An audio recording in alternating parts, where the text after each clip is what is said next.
You lock your front door twice before bed. You check the stove after you have already checked it.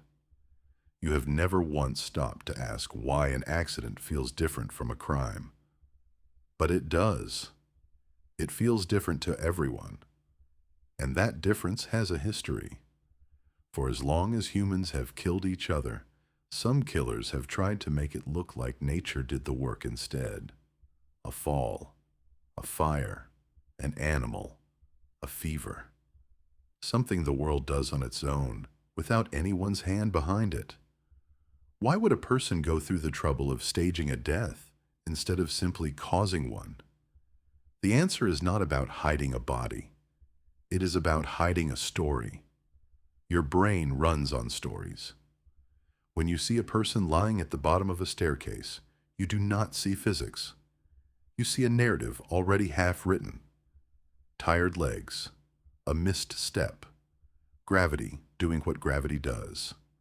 Psychologists call this the search for a plausible cause, and it is one of the fastest, quietest processes your mind performs.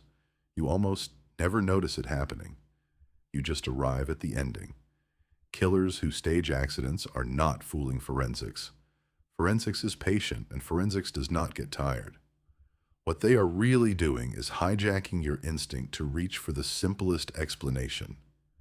This instinct even has a name in psychology, the law of parsimony, more commonly known outside the lab as Occam's razor. Simpler explanations feel more true. Not because they are more true, because they cost your brain less energy to accept. Think about how rarely you interrogate an ordinary death. A grandmother passes in her sleep. A hiker is bitten by something in the woods. You do not build a case file in your head. You grieve and you move on. That absence of suspicion is not laziness. It is efficiency. Your mind cannot treat every death as a puzzle, or you would never get through a single day.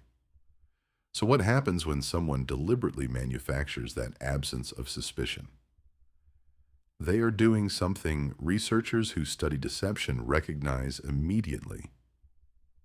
Paul Ekman, who spent decades studying how people lie and how those lies leak through the face and the body, found that deception is rarely a single act. It is a performance stitched together from dozens of small choices, most of them made instinctively, rather than consciously. A staged death works the same way. It is not one lie. It is an entire scene built from small, deniable pieces. A wound in an area an animal would plausibly reach, a substance that mimics a natural toxin, a timeline loose enough to survive a quick glance, but not a close one. That last detail is where almost every staged death eventually collapses. Time. Investigative psychologist David Cantor, who helped establish the field of behavioral investigative advice used by police forces, has written extensively about how offenders think they control a crime scene, when in reality they only control the parts they can see. What they cannot control is sequence. A poison needs minutes to act. A wound needs a certain amount of blood flow to look fresh. A body needs a certain temperature to have been dead for a certain length of time. None of that bends to convenience. Killers who fake an accident are, whether they realize it or not, always racing a clock. They did not build and cannot slow down. Here's a question worth sitting with. If accidents are so hard to fake convincingly, why do people keep trying? Because the alternative, for them, is far worse. A staged accident does not just delay discovery. It changes the entire emotional shape of the aftermath. A murder demands an investigation. An accident demands sympathy. The people around a staged death are handed grief instead of suspicion. And grief is a wonderful place to hide, because grieving people are not looking for a culprit. They are looking for comfort. This is where trust becomes the real weapon. Every staged accident needs someone the environment does not question. Not a stranger climbing over a fence at midnight, but a person who is already supposed to be there. A caretaker, a relative, someone whose presence explains itself. Forensic psychologist Robert Hare, whose research reshaped how we understand manipulative and antisocial personalities, described how certain individuals are remarkably skilled at appearing unremarkable. Not charming in an obvious way, just forgettable. Background noise in someone else's life story. That invisibility is not an accident either. It is frequently the entire strategy. You already do this in a much gentler way every single day. You notice the person who behaves strangely at a party far more than the person who blends in perfectly. Blending in is not a neutral trait. It is a kind of camouflage. And camouflage only works because your attention is a limited resource you spend on threats that announce themselves. Now add one more ingredient to this pattern because it shows up again and again in cases like this. Money that is about to change hands. Inheritance is one of the oldest motives in human history, older than most legal systems built to manage it.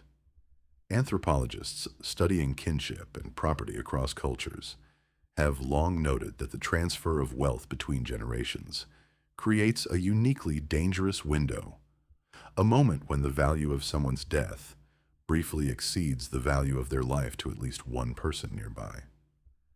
This is not a claim about human nature being evil. It is a claim about incentives becoming sharper right before they disappear. Once the paperwork is signed, once the property changes hands, the incentive vanishes, which is exactly why so many staged deaths cluster right before that moment and almost never after it. So here is what a real investigation is actually built to do. Not to assume guilt, not to accuse the obvious suspect. It is built to slow down the story your instincts already wrote and check every piece against a timeline nobody can quietly edit. Where was this person when the poison would have taken effect? Where was that person when the wound would have been made? Who touched what and when, and does the order of events even physically fit together? This is tedious work. It is not dramatic. It is mostly patience applied over and over until the parsimonious story your brain wanted to believe quietly falls apart under its own weight. And this is the part that should unsettle you a little. The pull toward the simple explanation never goes away, even once you know about it. Knowing that accidents can be staged does not stop you from believing the next accident you hear about. Awareness does not cancel instinct. It just gives you, if you are lucky, a half second of pause before you accept the story. That half second is the entire difference between a killer who gets away with it and one who does not. You lock your door twice before bed, and you check the stove after you have already checked it. Maybe the real reason has nothing to do with fire and everything to do with how easily the mind accepts the story it is handed.